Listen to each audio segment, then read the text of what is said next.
इस वीडियो में आप सबका हार्दिक स्वागत है। इस वीडियो के माध्यम से हम करने जा रहे हैं कक्षा 11वीं की पुस्तक आरोह भाग 1 में से मीरा के पद के प्रश्न उत्तर, जिसमें पहला प्रश्न है, मीरा कृष्ण की उपासना किस रूप में करती है, वह रूप कैसा है? मीरा कृष्ण के सगुण रूप की उपासना करती है। मीरा गोवर्धन पर्वत को धारण करने वाले, सिर पर मोर मुकुट धारण करने वाले और गायों का पालन करने वाले कृष्ण की उपासना करती है। वह उन्हें अपना पति मानती है और यह भी मानती है कि कृष्ण के अतिरिक्त उनका संसार में और कोई नहीं है। उसने कहा ना कि मेरे तो गिरधर गोपाल दूसरों ना कोई के, और संसार में कोई भी दूसरा नहीं है। उन्होंने अपना सर्वस्व श्री कृष्ण भक्ति को समर्पित कर दिया है। दूसरा प्रश्न है, भाव सौंदर्य और शिल्प सौंदर्य स्पष्ट कीजिए। देखो बच्चों, भाव सौंदर्य और व्याख्या में थोड़ा सा फर्क होता है। व्याख्या, जैसे हमने मीरा के पदों की व्याख्या की थी, वो विस्तार रूप से यानी कि विस्तृत रूप से की जाती है, और भाव जो होता है उसमें निहित जो मुख्य भाव होता है उसे केवल स्पष्ट किया जाता है।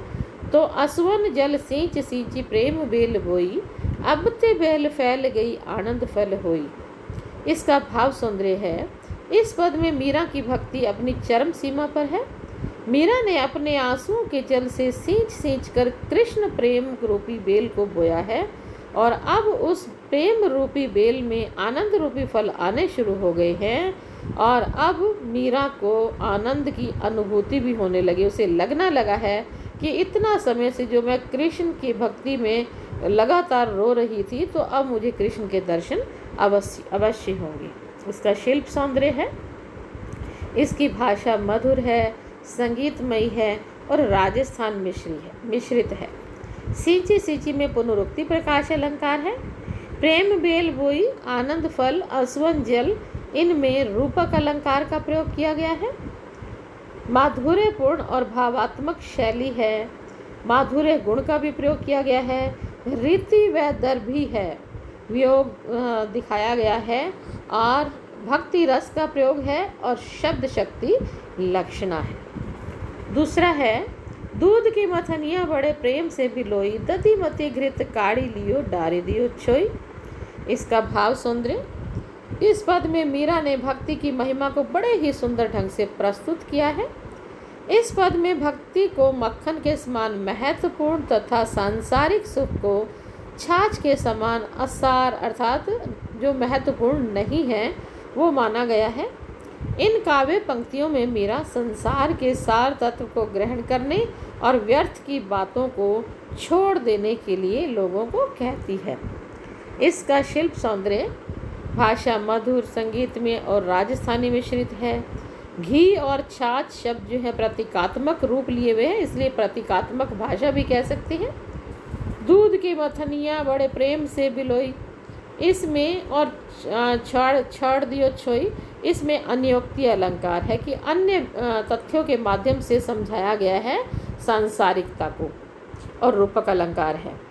माधुर्यपूर्ण भावात्मक शैली है, माधुर्य गुण है, रीति वैधर भी है, भक्ति रस का प्रयोग किया गया है, और शब्द शक्ति लक्षणा है। अगला प्रश्न है, लोग मीरा को बावरी क्यों कहते हैं? मीरा पूर्ण रूप से कृष्ण के प्रेम में रंग गई है। मीरा ने कृष्ण को पति के रूप में स्वीकार किया है।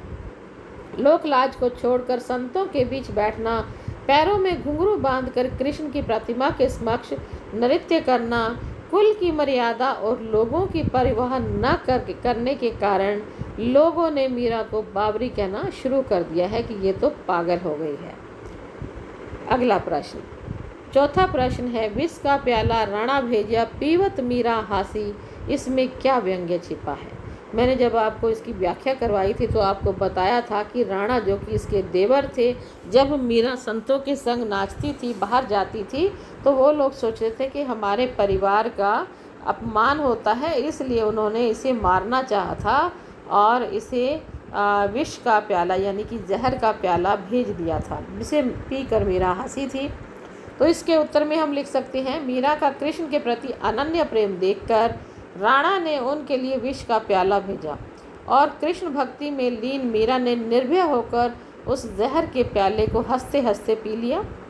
मीरा की हंसी में निहित व्यंग्य ये है कि भौतिक संसार की मोह माया में ग्रसित जो स्वार्थी लोग हैं वो कृष्ण प्रेम को तो जानते ही नहीं है। वो तो जानते ही नहीं है कि मीरा कृष्ण प्रेम में इतनी खोई है कि उसे कुछ नहीं होगा।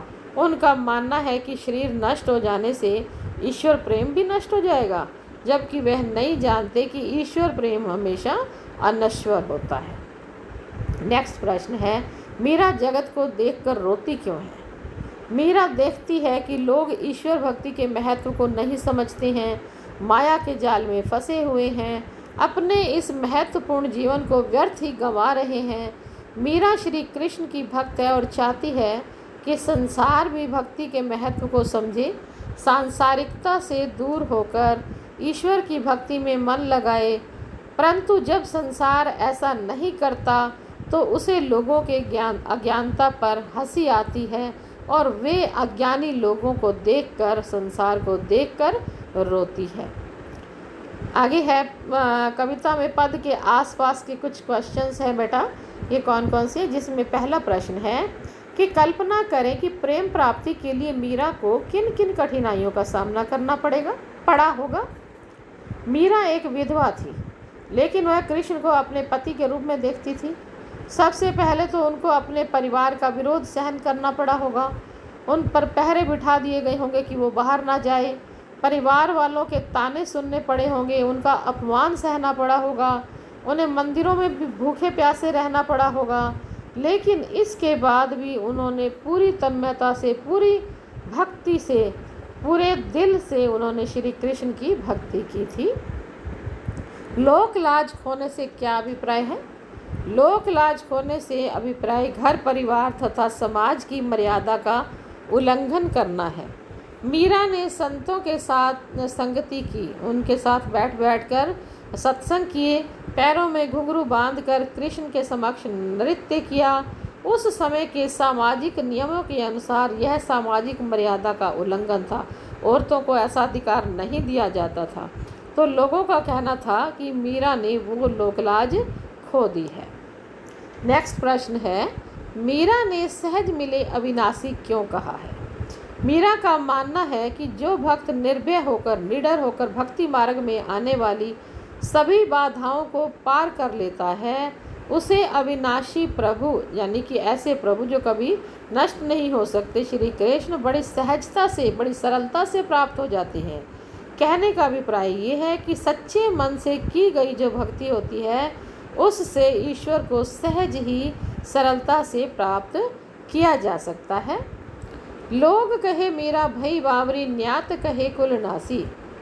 मीरा के बारे में लोग और न्यात यानी कि समाज और कुटुंब की ऐसी धारणाएं क्यों हैं?